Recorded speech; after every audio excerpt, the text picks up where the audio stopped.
Telangana voice news में आप सबका इस्तकबाल है। आइए नजर डालते हैं आज के अहम खबरनामे पर।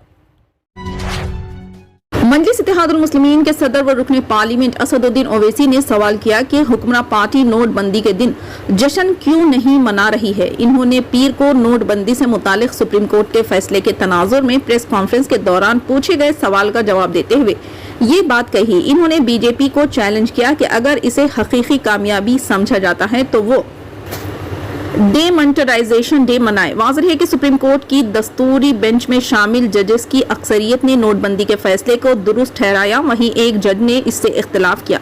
सदर मजलिस ने कहा कि नोटबंदी की वजह से छोटे ताजिरों के कारोबार बर्बाद हो गए। इन्होंने अजीम प्रेमजी यूनिवर्सिटी की रिपोर्ट के हवाले से कहा कि इस इक़दाम से 50 लाख नौकरियां खत्म हो गई।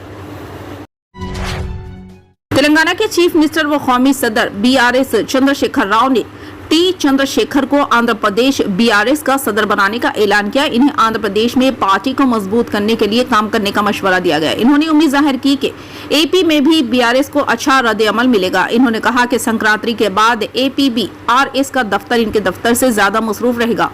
साबिक IAS टी चंद्रशेखर को एक बड़ी जिम्मेदारी सौंपी गई है। उम्मीद है कि वो इसके साथ इंसाफ करेंगे। आंध्र प्रदेश से ताल्लुक रखने वाले कई कायदीन बशमूल साबिक IAS टी चंद्रशेखर, एपी के साबिक वजीर रवेला किशोर और साबिक IRS ऑफिसर पार्थ सारथी ने आज बीआरएस पार्टी में शमूलियत इख्तियार की। इस मौके पर तेलंगाना भवन में एक तकरीब मुनक़िद हुई जिसमें चीफ मिनिस्टर चंद्रशेखर राव ने इन कायदीन को पार्टी खंडवा पहनाकर बीआरएस पार्टी में शामिल कर लिया। इस मौके पर खिताब करते हुए चीफ मिनिस्टर चंद्रशेखर राव ने कहा कि वो एपी और मुल्क भर में बीआरएस की तौसी में शामिल होंगे।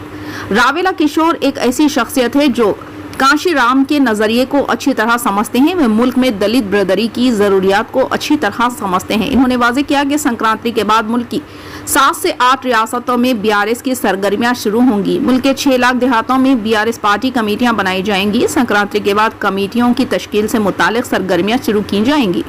केसीआर ने कहा कि हम मुल्क के तमाम हलकों में मुतवाज़ी तौर पर इलेक्शन लड़ेंगे। हुकूमत हिंद ने दुनिया के कई ममालिक में मुकीम समंदर पार हिंदुस्तानियों के 27 मुमताज NRIs को अवार्ड देने का ऐलान किया है। मरकज ने ऐलान किया है कि NRI 27 मशहूर शख्सियात को प्रवासी भारतीय सम्मान अवार्ड दिया जाएगा। इन अवार्ड्स के लिए गयाना के सदर मोहम्मद इरफान अली भी मुंतखब हुए हैं। इसके अलावा भूटान के एक माहिर तालीम, ब्रुनई के एक डॉक्टर, इथियोपिया, इसराइल और पोलैंड के सिविल सोसाइटी के कारकुनों समेत 27 अफराद को मुंतखब किया गया है। उन्हें प्रवासी भारतीय दिवस कॉन्वोकेशन के हिस्से के तौर पर सदर के अवार्ड से नवाजा जाएगा। प्रवासी भारतीय दिवस कॉन्वेंशन का 17वां एडिशन 8 से 10 जनवरी के दरमियान इंदौर, मध्य प्रदेश में मुनक्किद होगा। हुकूमत हिंद ने कामयाबियों के इतराफ में इन अवार्ड्स का ऐलान किया है। हिंदुस्तानी तारिकीन वतन अवार्ड हासिल करने वालों में ऑस्ट्रेलिया के जगदीश साइंस और टेक्नोलॉजी, भूटान के संजीव मेहता तालीम, आर्ट एंड कल्चर में, ब्राजील के दिलीप लोंडो और एजुकेशन में अलेक्जेंडर मलिकेबल शामिल है।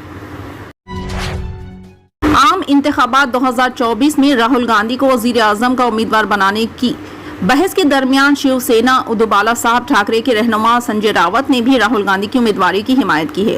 रावत ने पार्टी के तर्जुमान सामना में एक हफ्तेवार कॉलम रोक टोक में कांग्रेस लीडर राहुल गांधी और भारत जोड़ो यात्रा की तारीफ की है। 2022 के सियासी वाक़यात पर नजर डालते हुए संजय रावत ने लिखा है कि मुल्क और महाराष्ट्र ने मरकजी हुकूमत का सिर्फ धोखा ही दिया है, लेकिन इसके दरमियान राहुल गांधी ने सच्चाई और हौसले का सफर शुरू किया। यात्रा नई दिल्ली पहुंच चुकी है और यात्रा को रोकने के लिए कई साजिशें रची जा रही है। संजय रावत ने कहा कि दिल्ली की इस सख्त सर्दी में राहुल गांधी ने सिर्फ टी शर्ट पहनी हुई है और इनकी टी शर्ट पर बार बार सवालों का जवाब दिल को छूने वाला था। सवालों के जवाब में राहुल ने कहा था कि ये सवाल गरीब और मजदूर तबके से कभी नहीं पूछा जाता। राहुल का जवाब आपको सोचने पर मजबूर करता है। शिवसेना के रुकन पार्लियामेंट रावत ने कहा 2022 में राहुल गांधी का एक नया अवतार देखा गया। अगर ये सिलसिला 2023 में भी जारी रहा तो 2024 में सियासी तब्दीली देखने को मिल सकती है। जमीयतुल उलमा हिंद जहां एक तरफ मिली मुल्की कौमी मसाइल को लेकर मुस्तकिल फिक्रमंद रहती हैं, वहीं पर हतुल इम्कान इनको हल करने की भी मुसलसिल कोशिशें जारी रखती है। इसी सिलसिले को जारी रखते हुए मौलाना सैयद अरशद मदनी सदर जमीयतुल उलमा हिंद की हिदायत पर जमीयतुल उलमा हिंद सूबे दिल्ली की जानिब से मुफ्ती अब्दुल रज़्ज़ाक मुज़ाहिरी नाज़िम आला जमीयतुल सूबा दिल्ली के सरबराही में दिल्ली के ओखला में पनाह गजीन रोहिंग्याई मुसलमानों की हालत जार के मद्देनजर इनमें पहनने के कपड़े नहीं, सर्दी से बचाव के लिए कंबल वगैरह तकसीम किए गए। वाज़ेह है कि दिल्ली के ओखला इलाके में रोहिंग्या के करीब 150 खानदान पनाह लिए हुए हैं, जिनको हुकूमत की जानिब से किसी तरह की कोई मदद नहीं मिली है। बहुत मामूली और इंतहाई तंग झुग्गियों में किसी तरह से बदरजा मजबूरी ये लोग गुजार रहे हैं। इनकी हालत जार के पेश नज़र जमीयतुल उलमा हिंद सूबे दिल्ली की जानिब से जहां पर इनकी दीनी तालीम का नज़्म किया हुआ है, वहीं इन पर किए गए मुख्तलिफ तरह के रिलीफ, राशन, कपड़ों वगैरह से वक्तन फवक्तन इनका ताउन किया जाता रहता है। ये लोग इंतहाई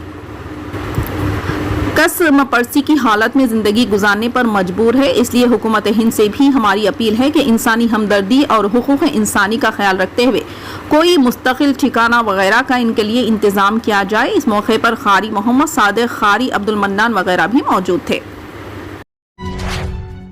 नए साल के लिए बीजेपी और कांग्रेस ने ऐसा मेगा प्लान बनाया है कि इंतखाबी साल इनके लिए यादगार हो जाएगा। बीजेपी और कांग्रेस इस मैराथन मेगा प्लान का आगाज उत्तर प्रदेश से करने जा रहे हैं। इसका पैगाम दोनों जमातों के बड़े लीडरों और तंजीम से वाबस्ता ओहदेदारों को दिया गया है। कांग्रेस इसे मंगल से शुरू करने जा रही है, जबकि बीजेपी अगले हफ्ते से उत्तर प्रदेश में एक बड़ी मुहिम शुरू करेगी। कांग्रेस पार्टी से वाबस्ता सीनियर लीडरों का कहना है कि क्योंकि इस साल 6 रियासतों में असम्बली इंतखाबात होने वाले हैं, इसलिए पार्टी ने तंजीम को मजबूत करने के लिए 20 लीडरों के 4 ग्रुप बनाने की हिदायत दी है। लीडरों और कारकुनों का ये ग्रुप इन रियासतों में जाएगा जहां कांग्रेस की हुकूमत है और ट्रेनिंग लेंगे। जराये का कहना है कि इनमें छत्तीसगढ़, राजस्थान और हिमाचल प्रदेश शामिल है। पार्टी से वाबस्ता एक सीनियर लीडर का कहना है कि 26 जनवरी से शुरू होने वाली कांग्रेस की हाथ से हाथ जोड़ो मुहिम में हिमाचल प्रदेश के लीडरों का एक बड़ा ग्रुप भी अहम रोल अदा करने वाला है। हाथ से हाथ जोड़ो मुहिम के जरिए कांग्रेस पार्टी मध्य प्रदेश, राजस्थान, कर्नाटक, त्रिपुरा, नागालैंड और मेघालय जैसी रियासतों में सियासी सतह पर सियासी बुनियाद को मजबूत करेगी, बल्कि लोकसभा इंतखाबात की तैयारियों को भी आगे बढ़ाएगी जो 2024 में होंगे। फिलहाल के लिए इस खबरनामे में बस इतना ही। देखने के लिए आपका बहुत बहुत शुक्रिया। अगर आप नए हैं इस चैनल पर तो सब्सक्राइब जरूर कर लें और बेल आइकन को दबा लें ताकि हमारी हर खबर आप तक